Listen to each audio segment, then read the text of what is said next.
Hey guys, welcome to today's session. I apologize. I think my internet is playing up. So if somebody in the Discord could confirm whether you can see my screen and hear me, that would be great.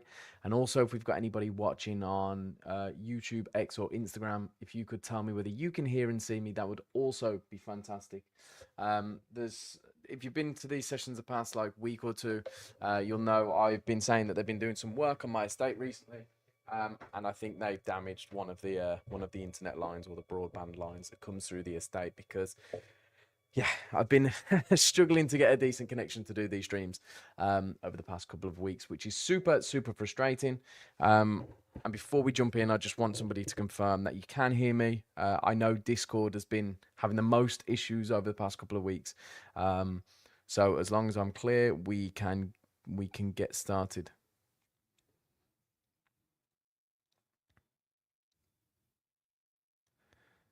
Okay, it all looks okay. So we'll jump straight in anyway.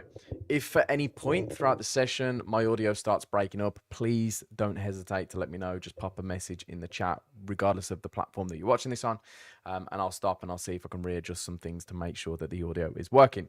So anyway, today's session is about understanding your Darwin and basically everything that comes with trading at Darwinex Zero. So your value at risk, your exposure, and why we risk adjust every trader on the platform. My name is Kieran. I'm head of UK growth and business development here at Darwinex and Darwinex Zero. And if you haven't heard of Darwinex before, we are a regulated asset manager, broker, and hedge fund. We are regulated in the UK by the FCA, in Spain by the CNMV, and in the Seychelles by the FSA. We currently have over 100 million US dollars in total AUM invested by third-party investors on top of our own capital through Darwinex Labs. And we currently have over 10,000 active strategies on our platform. That includes traders from classic, from zero, in silver, in gold, and also in the calibration phase. Our main job as a business is to bring more capital to retail traders who don't have access to a network of investors or don't have the skills to be able to network with investors, and so on and so forth. Now, before we get into what is the point of a Darwin, I want to first highlight what a Darwin actually is. So a Darwin is a risk-adjusted version of your trading strategy. The same way that an S&P 500 is an indexed version of the top 500 companies in the US, your Darwin is an indexed version of your trades. So each individual trade acts sort of like a company would in the S&P 500. It's an index of your strategy. Completely unrelated asset. The only similarity is that the same trades that you take on your MetaTrader account are also taken on your Darwin. However, we have built a proprietary risk engine that risk adjusts everybody's trade size at Darwin level. Now, what this means is there's a distinct difference because your Darwin is an investable asset and it's held under our asset management license at Darwinex. Now, your trading signals paired with our proprietary risk engine creates that index. It creates that stable investment asset. So whilst there's a lot of similarities with your MetaTrader account in terms of it's the same things driving the performance and driving the growth, the difference is your MetaTrader is not risk adjusted. It's, liable to trader meltdown, trader growth, anything that the trader can do. Whereas your Darwin is semi-immune to traders blowing up or going through really large drawdowns or risking too much or any of the things that can happen when trading an account. Now, with that in mind, what is the point of having a Darwin? Well, first off, it's risk adjusted. Everybody would benefit, or every trader, I should say, will benefit knowing how much exposure they take to generate a return. Not just inside of Darwinex, but outside as well. It's all well and good being a fantastic trader and making 100% this month, but if you don't understand the exposure that you took to generate that return, how do you know that you're going to be able to do it again? How do you know you're going to be able to do it again without blowing up? You're never going to be 100% certain. So being able to see what your strategy looks like from a risk-adjusted perspective allows you to grow as a trader. It allows you to understand your system and your process more as a trader. And then secondly, you come under Darwinex's regulatory compliance. Now, dependent on where you are in the world, of course, this is going to cost different amounts. It's going to take different amounts of time and energy. However, for somebody like myself who's based in the UK, it costs an insane amount of money to become regulated by the FCA. It's really difficult. You have to have certain accreditations. And even after all of that, they can still turn around and say no. With Darwinex, you don't have to worry about that. You can still legally manage investor capital because, as I said earlier, your Darwin falls under the Darwinex's asset management license, meaning you're operating under our FCA regulation or CNMV regulation or FSA regulatory compliance. Last but not least, you also get a proven track record. You get, okay, already getting reports that audio is not working on Discord. I appreciate you giving me the heads up. That's probably why nobody responded initially. What I will do is I will send you the link to YouTube.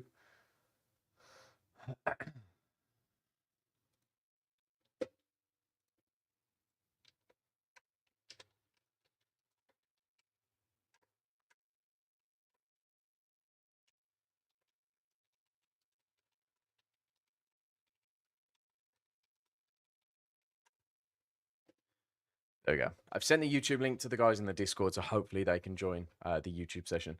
If you have missed what we've spoken about thus far, this will be recorded and uploaded onto X and YouTube, so you can go back and rewatch what we've talked about. As I was saying, you get a proven track record. Now, you actually technically get 2 track records because you get your broker statement, which is verified by our FCA regulated broker, meaning you could go to a hedge fund or a prop desk or any professional environment and show them that track record as proof of trading. It can't be forged. It won't be forged. Again, it's not worth our broker license and the penalties that come with, fiddling around with traders' results. It's not worth our license to meddle with any trader broker statements, meaning that you can use them when applying for roles or showing online. Now, if you do that with a broker that's 1 out of 10 stars and isn't regulated or has very loose regulation, there's always going to be a question mark on how legit that track record is. Of course, like I say, if you're using a verified broker statement or you connect to MyFXbook using the Darwinex broker, of course, there's no questions of legitimacy. And you also get your Darwin, which is a proven track record at risk adjusted level also. Now, as I've already mentioned, your MetaTrader statistics will be different from your Darwin statistics. And I would even go as far as to say, which I have been saying recently, because I mean, I've been around Darwinex for a couple of years, right? And even now I'm starting to develop the way I perceive things here. And I think your Darwin is a completely different asset to what your trading account would be. It's completely different. Of course, like I say, the main driving factor for growth and performance is your trades. So there is a similarity. There is that same synergy between the two. However, your performance on your Darwin can be completely different based on the risk adjustment, because the risk adjustment happens twice. It happens when you enter the trade, where the risk engine will amend the trade size, but it also monitors the position whilst you're in the trade. If your deleverage exceeds a certain threshold, and I don't want to get too technical here, so please tell me if you don't understand anything that I say, but if your deleverage exceeds a certain threshold within a certain time frame, the risk engine can cut certain amounts of exposure. Basically meaning if the volatility of your exposure is increasing too much, the risk engine might shave off 25% of your position, 30% of your position, or something like that. And therefore, your record is going to look slightly different. However, it can save, and I've experienced this a lot. I run multiple portfolios that are now all automated. And I am starting to notice more and more things now that I'm implementing more systems and different strategies rather than just my own trading. I see how the risk engine treats each individual system, and it's really, really interesting to see because it saves your rear end quite a lot when you go through some periods of heightened volatility, let's say. Now, initially what our risk engine does is adjust all of our traders' trade sizes to maintain a value at risk, or VAR, as it's otherwise known, or VAR, of around 6.5% per month across the board. Now, VAR estimates how much money you could lose on an investment over a specific period of time under normal market conditions with a certain level of confidence. This isn't some metric that we've made up. VAR is a calculation of exposure, essentially. So it's something that we use to measure risk looking forward, rather than something that's a backward-looking metric like maximum drawdown in the past. Yes, it can give us an indication of what the trade has been through, but what it doesn't do is tell us what's possible moving forward when the market conditions change, or there's a black swan event, or whatever, one of the million things that can happen to increase volatility in the market. VAR's forward looking because it measures your exposure. Maximum drawdown is backward looking because it measures what happened to you within a specific period of time, but it gives you I guess it gives you an inclination moving forward, but it doesn't give you the full picture. So an example of this is if a trader has a VAR of 1,000, or we could say in this example, 6.5%, with a 95% confidence level over 1 month, it means that there's a 95% chance that the trader won't lose more than 6.5% or $1,000 in a single month. Now, this is really beneficial for an investor because they know their maximum downside within a certain level of confidence. Of course, we're operating in the market, so there is always going to be things that we can't foresee. There's always going to be periods of volatility. For example, yesterday when copper dropped 20% post-Trump, excluding copper from the tariffs, you cannot foresee that ahead of time. So there is going to be instances where the 5% outweighs the 95%. However, we know that within 95% confidence level, the investor isn't going to lose more than 6.5% of their portfolio in any single month. That is the level of risk that the S&P 500, here we go, I skipped too many slides. So that is the level of risk that the S&P 500 operates at. So 6.5% VAR is the S&P 500's risk level, and we know investors are familiar with that level of exposure, and they're proven to tolerate it over an extended period of time, even through drawdowns. So what we're doing is we're adjusting your strategy to a risk level that ensures it meets investors' expectations and risk tolerance. Now, if I roll it back a couple to the slide that I missed, by us doing this, it creates a level playing field for the traders, ensuring that every trader on the platform is judged based on their skill and not just the amount of risk that they're willing to take. Now, what I mean by that, and we have an example in a moment, is if we have two traders who trade the exact same system, taking all the same positions, let's say they're both long euro dollar. Trader A takes it with a 1 lot. Trader B takes it with a 10 lot. They both formulated the same trade. The entries, stops, targets, all the same. Managed the trade the same. Done everything the same. The only difference is their position sizing. Does that mean trader B, who took 10 times the risk, is a better trader than trader A? Now, of course, there's going to be contingencies there where you might say, well, trader B has more confidence because they're a better trader and therefore they're willing to risk more. But I don't want to hear the contingencies. I want to look at this face value. The only variable is position sizing. It doesn't take much more skill to double your size, triple your size, again, outside of the nerves and the confidence sort of thing. So what we're doing is we're leveling that variable. Okay, so your performance is viewed on an apples to apples basis. If two traders are taking the same amount of exposure to generate their return, who generates a better return or a better risk-adjusted return? Now, understanding your value at risk, we give you access to this chart on your Darwinex Zero dashboard, which is called your Signal Account Risk Management. And this is an organic chart which updates in real time as your trading behavior develops. Now you can see on this example, we put a big fat white line, which says 6.5%. And that's because that's the ideal level that we're going to be risk adjusting your system to. Now you can see at the beginning, this trader was operating above 6.5%. Looks like they're around 13, maybe 13.5%.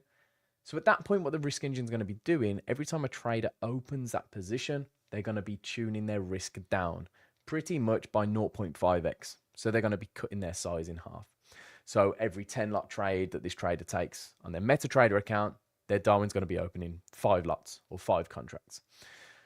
Okay, as their VAR drops, as their risk comes down, their size will increase at Darwin level, because there's another metric that works in what's the word, symbiosis, is that the word?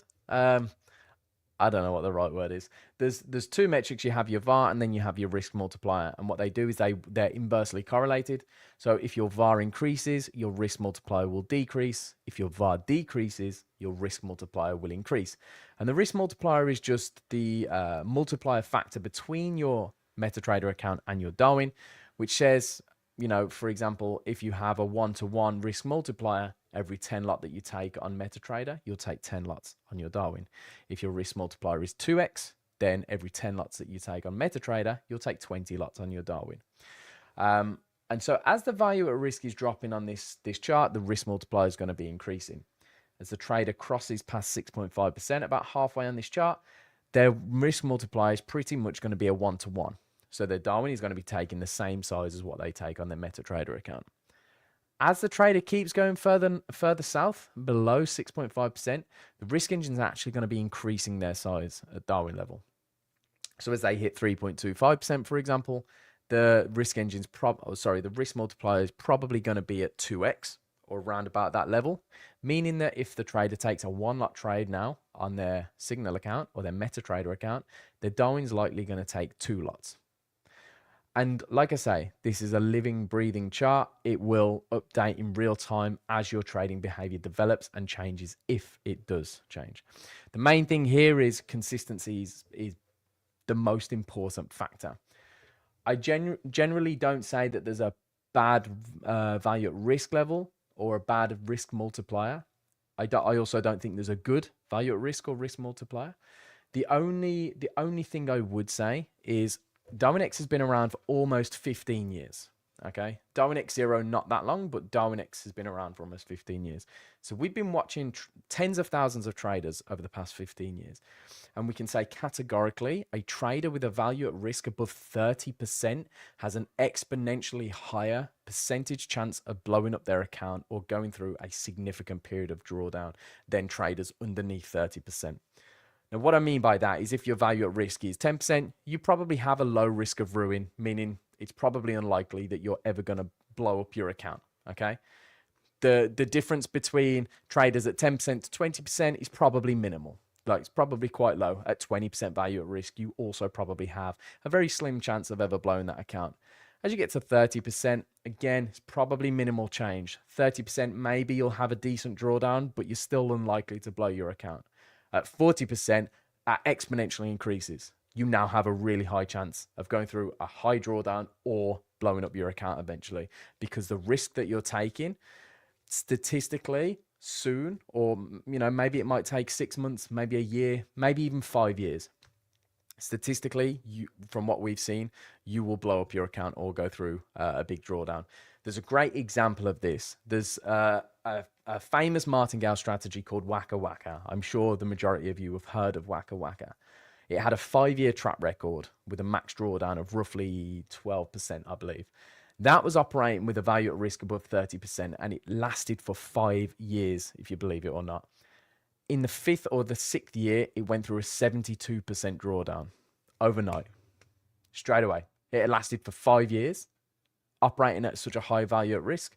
And then one day it went into a significant drawdown, all because it was operating at such high risk exposure, but it managed to, like I say, managed to escape or managed to get away with it, for 5 years, and then went through a 70% drawdown. Now, if we'd have used the max drawdown, again, going back to what I was saying earlier, if we'd have used a max drawdown as that forward-looking metric, which it isn't, all of a sudden you go, well, how was we supposed to know that we were going to exceed 12% drawdown? That's what it's done in the past. It doesn't matter because it's a backward-looking metric. We have to understand what exposure are we taking to generate the return. Okay, FX Physics. I tweeted you back earlier. Welcome to the session. It's a pleasure to have you here. FX Physics said, so glad to see that you're hammering down on the fact that risk normalized performance is the only real performance. Such a rare approach in retail trading where performance equals rate of return. Yeah, 100%. I think it's going to sound like I'm bashing funding companies here, and I'm not. I'm not trying to bash funding companies.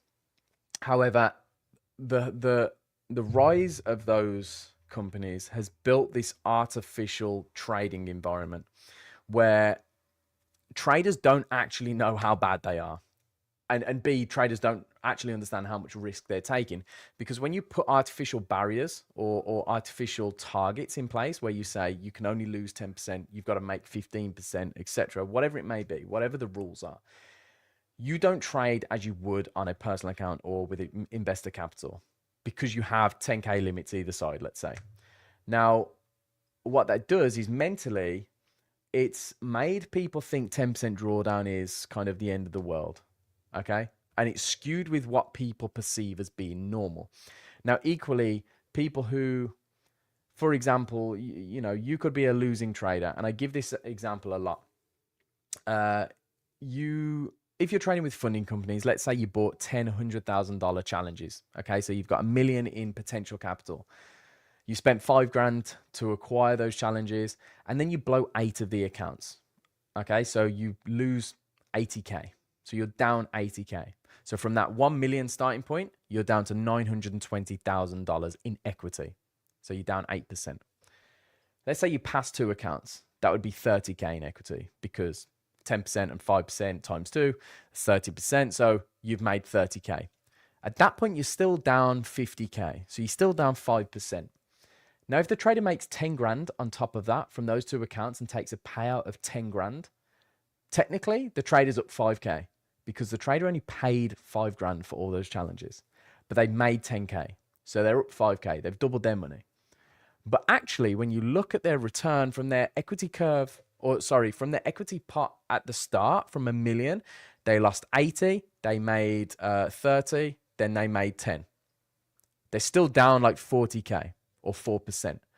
And so what it does is it reinforces this idea to a lot of traders that they're actually good traders because they made money. And whilst I do not dispute that, I think if you can make money from whatever angle, as long as it's legal and ethical, like fair enough, do it. But it doesn't mean you're a good trader. And it skewed people's perceptions massively. Okay. And I know I'm getting off on a bit of a tangent here, but FX Physics brought up a really great point. And it's unfortunate because, like I say, people just aren't aware of how bad they actually are. And I don't mean that to, like, you know, talk down to traders, because we're here to try and help bring light to this and help traders grow and become professionals. But there is such a disconnect from what is reality and what is perceived reality in this game. And I think funding companies have a lot to answer for that. Now, this is a private metric that you can only see on your own account, which is your Darwin live trades. And the reason it's you know, only private to yourself is because this, of course, is your intellectual property, so it is hidden from anybody else. This is your Darwinex risk multiplier, or your Darwin risk multiplier that I was mentioning. So you can see this account, for example, has a risk multiplier of 2.32x, which would mean their value at risk is probably somewhere in the region of 3. So they're being scaled up by 2.32x. The current closure rate is 0. That's, like I say, if your deleverage exceeds a certain threshold within a certain time frame, then the risk engine can shave off certain amounts of exposure of that position. It's very rare that it will shave off a large portion of the trade, and it will only do it at Darwin level, but it can shave off some of your position. And then underneath that, we have the table where it shows any trades that you're in. So for this example, you can see they're in a Kiwi yen short. They've got 1.2 lots on their Signal account, but their Darwin's got 2.79 lots because they're being scaled up by 2.32x. Again, going back to the example I had with Trader A and Trader B, we have Trader A who trades with just too big a lot size, and we have Trader B who trades with a small lot size or trades with small position sizing, let's say. What the risk engine is going to be doing is going to be taking a look at those on an individual basis and seeing whether it needs to scale them down or up to a standard level playing field, which is our standardized risk level of 6.5% value at risk. I appreciate that's a lot of words, which is why this graphic is great to explain it, because all of these words trying to make it be fancy, if that makes sense, and sometimes can overcomplicate things. But essentially what the risk engine is going to be doing is looking at the trader who's trading with too much risk. It's going to bring their size down. The traders who are trading with really low risk, for example, me on my portfolios, it's going to scale my risk up. Okay, so that it doesn't matter how I'm trading on my Signal account compared to, you know, Tom, Dick, and Harry, who are all trading their own strategies, because we're going to be risk adjusted to the same level anyway. And then from that point on, whoever performs best is technically the better trader. Now, your strategy's VAR depends mainly on the following 4 factors, although I do separate them into kind of 2 categories. We have strategy specific and then sizing specific. Now, the strategy specific are the first 3 on this list. So we have asset volatility, trade frequency, and trade duration. So, of course, the higher the volatility of the asset that you're trading, the more trades you take and the longer you hold those trades will give you a higher value at risk. Not because that's bad or not because lower volatility, low trade frequency is good, for example. It's just saying you take more exposure to the market. You sit in the market for longer. You have more exposure from a frequency perspective, and you trade assets that, you know, are much higher in inherent volatility. Doesn't mean it's bad. Doesn't mean the opposite is good. It just means it's higher in risk exposure. Simple. But that's strategy specific. I don't ever recommend a trader start changing that to trade at Darwinex, right? I don't. Even though it's on this list and even though it's part of the calculation for your VAR, I don't think you should be looking at it and going, well, I'll reduce my trade frequency. I'll stop trading Bitcoin and I'll start trading Euro.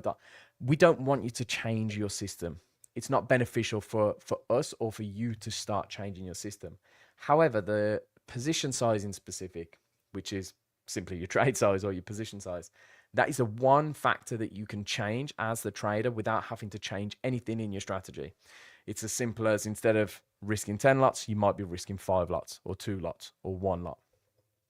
The only thing with that is if you do make any changes, just do it gradually. Like if you decide that you want to bring your value of risk down and therefore your risk multiplier up, just do it gradually because the risk engine has a 45-day look back period. It then compares it to the previous 6 months of your trading activity to ensure that you're not being over or under leveraged at any point. And it will gauge, you know, what you're doing in real time. So if you go from trading a 10 lot to a 0.1 lot overnight, it's going to take the risk engine a little bit of time to catch up and to understand that, okay, this trader's now dropped their size massively. This is the new normal. Whereas if you do it gradually, the new normal gradually changes. That's the only thing I would say about if you are going to change your approach or your sizing. Now, before we bring the session to an end, I'll go through a few frequently asked questions because we do get some FAQs or frequently asked questions after this session. So number 1, when will my Darwin be listed? So your Darwin goes through what we call the calibration phase when you first sign up to Darwinex Zero. It usually takes 3 weeks to be promoted out of the calibration phase. However, it can take slightly longer sometimes. Depending on what day of the week you finish, you will be rolled over to the following Monday for your Darwin to be created. So I said dependent on, regardless of the day. Sorry. So even if you if you pass your calibration on the Tuesday, you'll be rolled over to the following Monday. And the reason we do that is because we create Darwins over the weekend while the markets are closed. It's easier for us from the back end. However, keep trading during that period of time.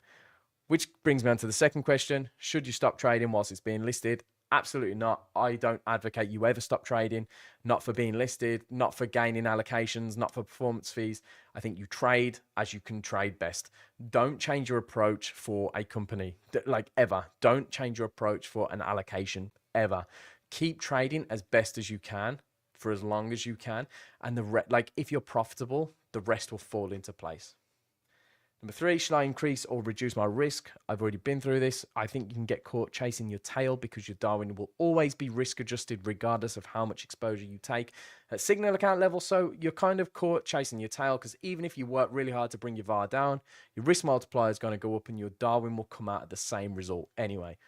So unless you're operating above 30% VAR, like I said, I don't think you've got anything to worry about. If you are, try and bring it down to 30. Set yourself a task for the next 2 or 3 months and just slowly drop your size and watch your VAR drop as well. Number 4, already covered this, how to increase my risk multiplier. Drop your VAR. Although I don't think it's necessary for anybody to do that unless your VAR is above 30. Number 5, again, I've already answered this. Is it bad to have a high or low risk multiplier? Nothing is good or bad. when it comes to this. It's just something is naturally higher in risk, something is naturally lower in risk.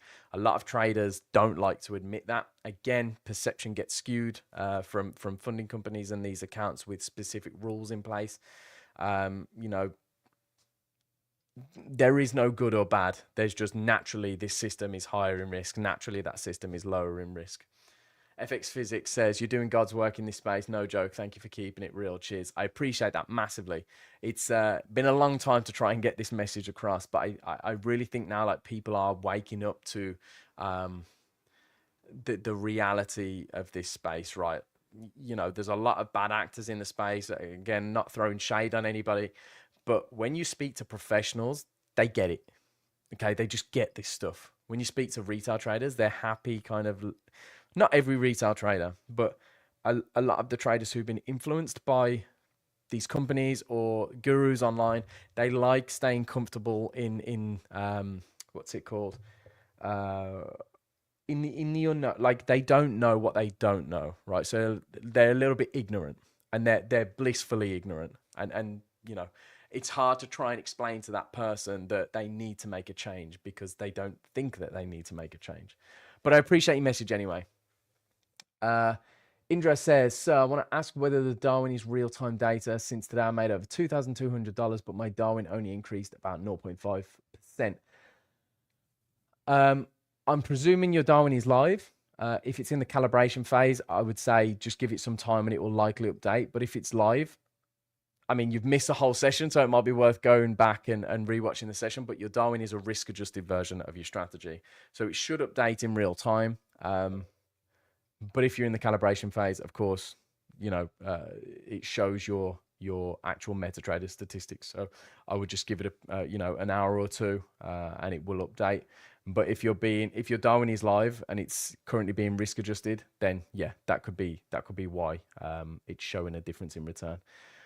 But of course, rather than me explain it all again, I would recommend you go and watch this whole session. It will be uploaded onto YouTube or X so that you can go back and watch it. And I'll just put it to the start and just watch the session because it will explain everything that you need to know based on that question. I'm in live, sir. Yeah, so your Darwin is risk adjusted. Okay, so it's a risk adjusted version of your trading strategy. I am going to recommend that you watch this session back because this whole session was about this. So I presume you haven't been here since the beginning of this live, which is fine. But I would recommend going back and watching it because you will understand much more of how this process works. Okay. So guys, I think that's all of the questions that we've got. Let me just check Instagram just to make sure that I haven't missed any. No, we look all good on that end. So going to call an end to this session. We don't have a session booked tomorrow, but we'll be back on Monday. I think we have a performance coaching session with Sanjeev on Monday. So that'll be a good one. Then we're back on Tuesday for the welcome session, which is when I come back into the live sessions. So if I don't speak to you before the end of this week, have a fantastic rest of your week. Don't blow up your account on NFP tomorrow. Make sure you stay managing risk well and you know, keep your head screwed on. Have a fantastic weekend, and I will catch you all next week. Peace out, guys.